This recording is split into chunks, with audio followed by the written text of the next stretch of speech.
ফুলকপি দিয়ে নানা রকম রেসিপি আমরা রান্না করে থাকি। যেহেতু শীতকাল তাই বাজারে এখন প্রচুর ফুলকপি পাওয়া যাচ্ছে। তাই আজ ফুলকপির রোস্টের এই রেসিপিটি নিয়ে চলে এলাম আজ। আশা করছি আপনাদের ভালো লাগবে, তাই অনুরোধ রইল পুরো ভিডিওটি দেখার। এখানে মাঝারি সাইজের একটা ফুলকপি নিয়েছি। এবারে ফুলকপিটাকে ছোট টুকরো করে কেটে নেব। তবে তার আগে একটা বোলে বেশ খানিকটা জল নিয়ে নিয়েছি আর তাতে 1 টেবিল চামচ নুন দিয়ে দিয়েছি। আসলে ফুলকপি কাটার পরে নুন জলে ভিজিয়ে রাখবো।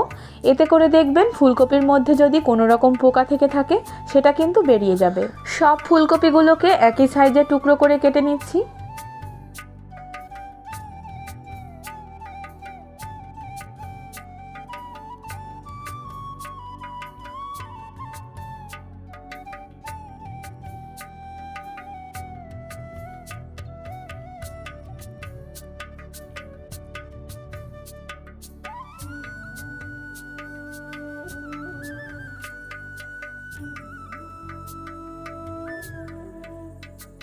এভাবেই নুন জলে ভিজিয়ে রাখবো 15 মিনিট।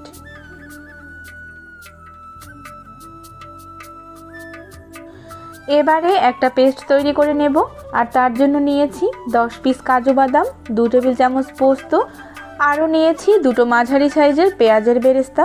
বেরেস্তাটা আসলে আমি আগে থেকেই তৈরি করে রেখেছিলাম। আর সবশেষে অ্যাড করে দিচ্ছি 4 টেবিল চামচ ফ্রোজেন করা টক দই। সামান্য জল দিয়ে মিহি একটা পেস্ট তৈরি করে নিচ্ছি। এখানে 3টে টমেটো নিয়েছি, একটা ছুরির মাধ্যমে রাফলি কেটে নিচ্ছি।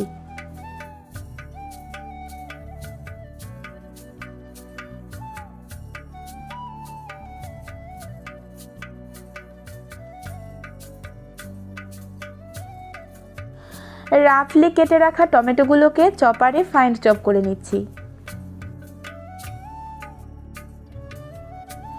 গ্যাস ওভেনে একটা প্যান বসিয়ে দিয়েছি। প্যান গরম হয়ে গেলে 4 টেবিল চামচ সাদা তেল গরম করে নিচ্ছি। তেল গরম হয়ে গেছে। এবারে কেটে ধুয়ে পরিষ্কার করে রাখা ফুলকপিগুলোকে হালকা ভেজে নিচ্ছি। এভাবে ভেজে নিলে দেখবেন ফুলকপির যে এক্সট্রা গন্ধ থাকে সেটা চলে যাবে। যেহেতু শীতকালীন ফুলকপি তাই খুব সহজেই বয়েল হয়ে যাবে বলে আলাদা করে আর বয়েল করলাম না। ফুলকপির গায়ে এভাবে হালকা লালচে দাগ চলে এলেই তেল ঝরিয়ে তুলে নিচ্ছি।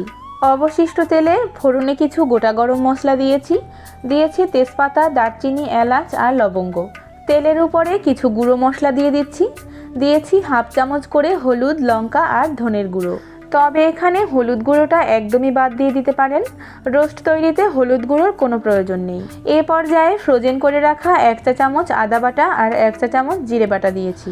মশলাগুলো ভালো করে কষিয়ে নিয়েছি আর এরপরে ফাইন চপ করে রাখা টমেটোগুলো দিয়ে দিচ্ছি। সামান্য নুন দিয়ে টমেটোর কাঁচা গন্ধ দূর হওয়া পর্যন্ত কষিয়ে নিচ্ছি।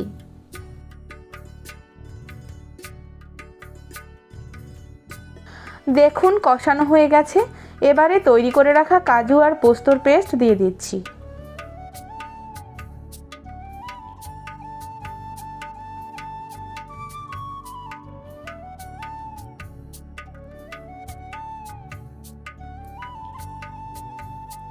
যেহেতু কাজু দেয়া রয়েছে তাই গায়ে ছিটকে আসতে পারে, তাই ঢেকেই কষিয়ে নিচ্ছি।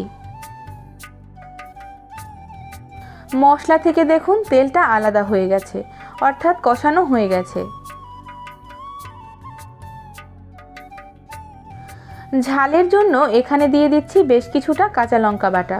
পরিমাণ মতো গরম জল দিয়ে দিচ্ছি। অবশ্যই গরম জল দেবেন, ঠান্ডা জল দিলে কিন্তু ফুলকপিগুলো ভালো সিদ্ধ হবে না। জল ভালো করে ফুটে গেলে এরপরে দিয়ে দেব ভেজে রাখা ফুলকপিগুলো।